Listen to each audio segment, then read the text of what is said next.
Hey guys, আমি অমিতাভ আর আপনারা দেখছেন স্পোর্টস লাভার অমিতাভ ইউটিউব চ্যানেল।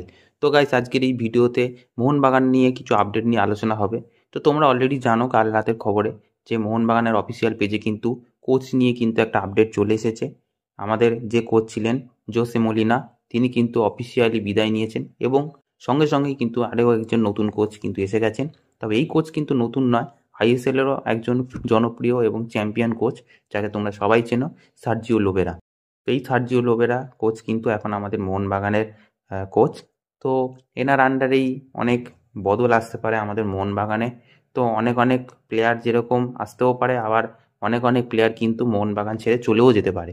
তো এইগুলো কিন্তু মেনে নিতে হবে। নতুন কোচের নতুন রকম ম্যানেজমেন্ট, নতুন ফরমেশনে খেলা, নতুন ট্যাকটিক্স, সব রকম কিছু নতুন হবে। আর আমরা সার্জিও লোবেরাকে খুব ভালো করেই চিনি।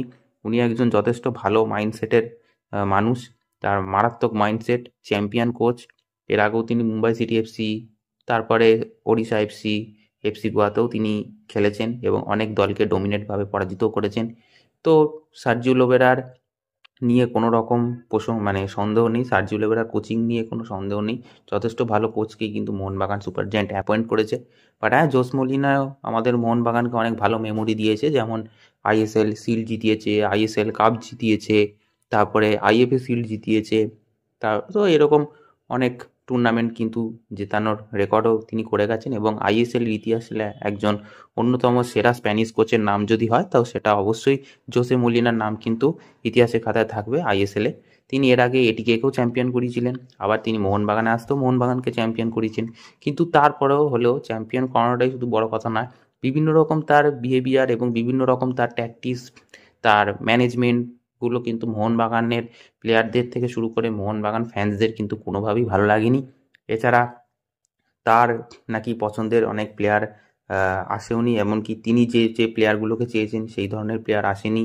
তো তিনি তার মতো করে দলটাকে খেলাতে পারেনি। এমনকি ফ্যান্সরাও তার খেলার ধরনটাকেও কিন্তু পছন্দ করেনি। তো সেই জন্যেই জোস মলিনাকে কিন্তু অফিসিয়ালি বিদায় জানাতে বাধ্য হলো। আর জোস মলিনাকে যে যেত সেটা নিয়ে আমরা অনেকেই জানতাম, প্রায় 1-1.5 মাস আগেই জানতাম, কারণ অলরেডি গ্যালারি থেকে কিন্তু গো ব্যাক জোস মলিনা অলরেডি হতো জোস মলিনাকে নিয়ে।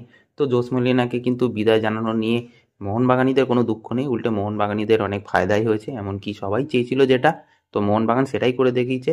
তো অফিসিয়ালি জোস মলিনাকে কিন্তু বিদায় জানানো হয়েছে। তো এবার সার্জিও লোবেরা যেহেতু কোচ হয়েছে, তো সার্জিও লোবেরার আন্ডারে কিরম কিরম দলটা হতে পারে। তো এই দল থেকে প্রথমে আগে বলবো যে কারা কারা বিদায় নিতে পারে। তো বিদায় কে নেবে এখনই বলা যাচ্ছে না, বাট এই মুহূর্তে হয়তো কেউ বিদায় না নিলেও হয়তো জানুয়ারি ট্রান্সফার উইন্ডোর টাইমে হয়তো বিদায় নিতে পারে। তো সেখানে হয়তো ডিমিত্রি প্যাট্রাডস প্রথম বিদায়ের লিস্টে থাকবে, আর থাকতে পারে হয়তো জেসন কামিংস। যেটুকু শোনা যাচ্ছে আপকামিং রিউমার্স থেকে, যে হয়তো অস্ট্রেলিয়ার এই দুজন কিন্তু অফিসিয়ালি বিদায় নিতে পারে এবছরের শেষে বা জানুয়ারির ট্রান্সফার উইন্ডোতে। কিন্তু জেসন কামিংস আর ডিমি প্যাট্রাটস কিন্তু বাদ যেতে পারে। তো সে জায়গায় কোথাও হয়তো সার্জিও লোবেরা ভালো একজন সেন্ট্রাল মিডফিল্ড বিদেশি আর অ্যাটাকিং মিডফিল্ড পজিশনে একটা ভালো বিদেশি হয়তো তিনি খুঁজছেন। এবার অনেকেই বলতে পারো যে হুগো বুমোস আসবে কিনা, জানি না। তার দলে হুগো বুমোস ছিল, তো তিনি হয়তো হুগো বুমোসকে আবার মোহনবাগানে ফিরিয়েও আনতে পারেন বা নাও আনতে পারেন। এখন হুগো বুমোস আর এই মুহূর্তে আবার মোহনবাগানে তিনি আর জয়েন করবেন কিনা জানি না। হয়তো সার্জিও লোবেরার হাত ধরে নতুন কোনো আমরা অন্য কোনো স্প্যানিশ বিদেশি বা অন্য কোনো দেশের কোনো বিদেশি আমরা দেখতে পারি। তো সেখানে সেন্ট্রাল মিডফিল্ড পজিশনে বা অ্যাটাকিং মিডফিল্ড পজিশনে কিন্তু দুটো ভালো বিদেশি আসতে পারে জানুয়ারি ট্রান্সফার উইন্ডোর দিকে। তো এই মুহূর্তে হয়তো এরকমই কিছু পাওয়া যাচ্ছে। আর সার্জিও লোবেরাকে নিয়ে কোনো চাপ নেই, সার্জিও লোবেরাও একজন যথেষ্ট চ্যাম্পিয়ন কোচ, তার খেলার ধরনও যথেষ্ট অনেক প্রশংসাযোগ্য। তো সার্জিও লোবেরা আমি হয়তো কখনো চেয়েও ছিলাম একসময় যে মোহনবাগানের কোচ সার্জিও লোবেরা হোক। বাট যখন ওই জোস মলিনা আসেনি, তখন আমিও একবার বলেছিলাম যে হয়তো সার্জিও লোবেরা আসতেও পারে, তখন হাবাস চলে গেছিলো। তো ভালোই হলো একদিকে যে সার্জিও লোবেরা উনি এসেছেন, এবং আমি চাইবো দলটাকে খুব ভালো করে তুলুক এবং দলের প্রতিটা প্লেয়ারের সাথে সহযোগিতা করুক আর ফ্যান্সদের আরও প্রিয় হয়ে উঠুক। তো এটাই ছিল আপডেট। এরকম আরও আপডেট পাওয়ার জন্য অবশ্যই সাবস্ক্রাইব করে বেল আইকন অল করে রাখো। তো দেখা হচ্ছে পরের ভিডিওতে।